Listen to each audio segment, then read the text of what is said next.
Right, thank you for the introduction. Respected members of the panel. Good morning, ladies and gentlemen. My presentation is basically a joint paper done up for digital learning, and the co-author is Dr. K.P. Hewagamage from the University of Colombo School of Computing. During this few minutes, I will be talking about the challenges we faced in Sri Lanka and Sri Lankan university experience in introducing technology, or as a solution to a problem introducing technology. And I will be talking about the feedback we received and also the planned changes that we hope to do in the future to improve it. Few indicators of higher education in Sri Lanka. As is probably the case in India, the government is a major contributor to the spending. In other words, it's free education, both in say primary, secondary and tertiary. 15 state universities. The total number in these universities in terms of intake per UGC statistics 2005 is 14,520. Now, a question that one may think of is out of how much this 14,520 come up. So we have around 200,000 students who sit for the GC advanced level examination, the equivalent for the 12th standard examination in India. 58% of this are in the 2006 results are eligible to enter universities. That is, out of the 200,000, 58% get the required mark. However, out of that, only 14% can be taken in due to the universities being unable to accommodate that number. So that's why 14,520 is the limit that we have. So in the meantime, universities are encouraged. They are from funding opportunities to get more students and also to start new programs. Now, in the case of starting new programs and students, it's always good. But there's another problem at the other end. That is, apart from this, the market or the industry expects students to be adaptable to the latest conditions. For example, in the case of software, which is my focus, we have to provide the required competencies in the latest software. For example, if it's the Microsoft Office suite, we definitely want to teach them Office 2007, which is the latest implementation.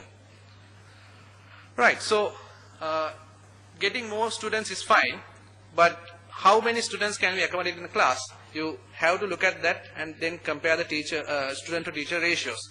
So depending on the content, delivery style, audience, I'm sure you can come up with different numbers. But how about the maximum? Now, for a given situation, you would obviously have certain maximum values.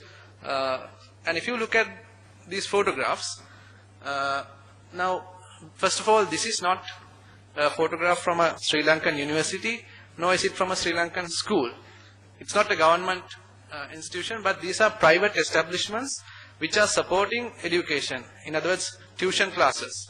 Now, if you look at these pictures, the ratio here is 1 to around 1,500 to 2,000.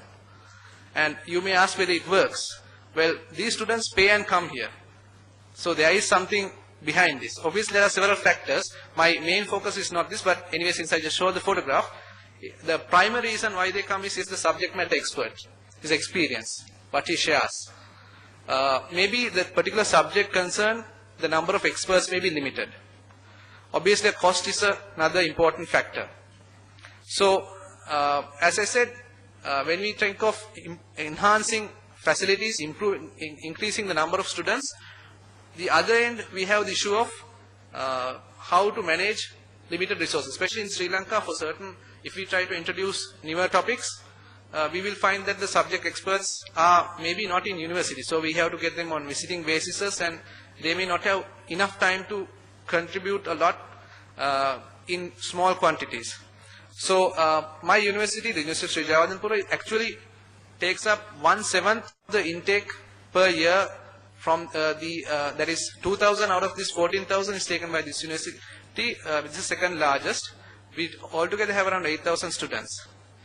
And I am actually more concerned with the delivery for IT practicals. In other words, this exercise which we talk of, which I am talking, is referring to situations where students are practicing or practicing application software or certain exercises based in computer laboratories.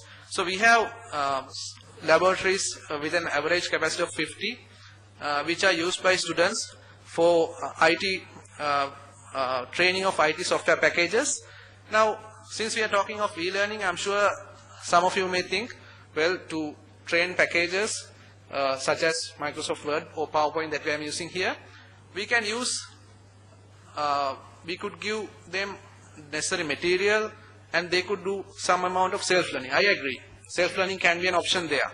However, when it comes to providing specific training, training in specialist areas, for example, we have courses on subjects such as accounting, GIS, statistics, or even say video editing or animation, then maybe this self-learning or supported learning may not be enough for them to master the subject. In other words, the human subject matter expert is an important feature.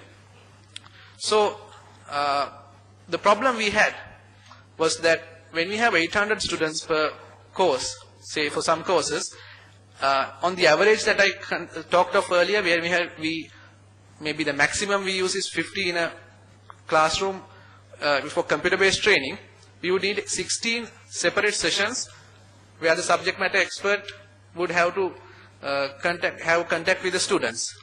So, as I said earlier, the main problem we had was limited skilled resource.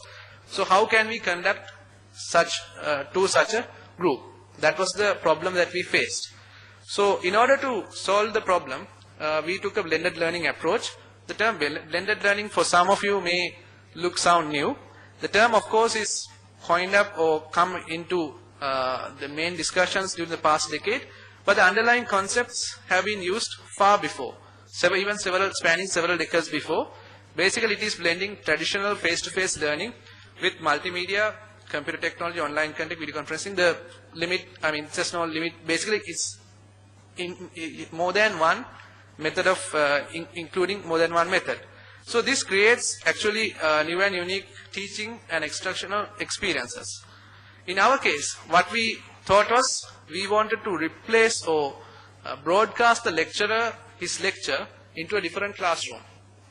So this basically in the practical, for lab practicals, as we thought of, there are three different components we considered: the lecturer's figure, his appearance, the lecturer's voice, and the action. In this case, the action refers to not writing on the whiteboard, because it is not a traditional lecture. It's basically the demonstrations that he carries out on a computer desktop. So we took these three segments separately, and we broadcast the lecturer's figure using video cameras, voice using a wireless mic, and the lecturer's action using a proprietary software to different classrooms. And this is the resulting classroom. So as you can see, there are two projection screens. One is the one on the middle with the blue ring is the desktop, and on the other you have the lecturer's figure. Now, apart from that, obviously the voice is there. Now, it may look one way as you simply look at it, but obviously one way is communication is not sufficient. So we have several mechanisms inbuilt to ensure that the students have, to a certain degree, the available option to provide feedback. So the lecturer has an ability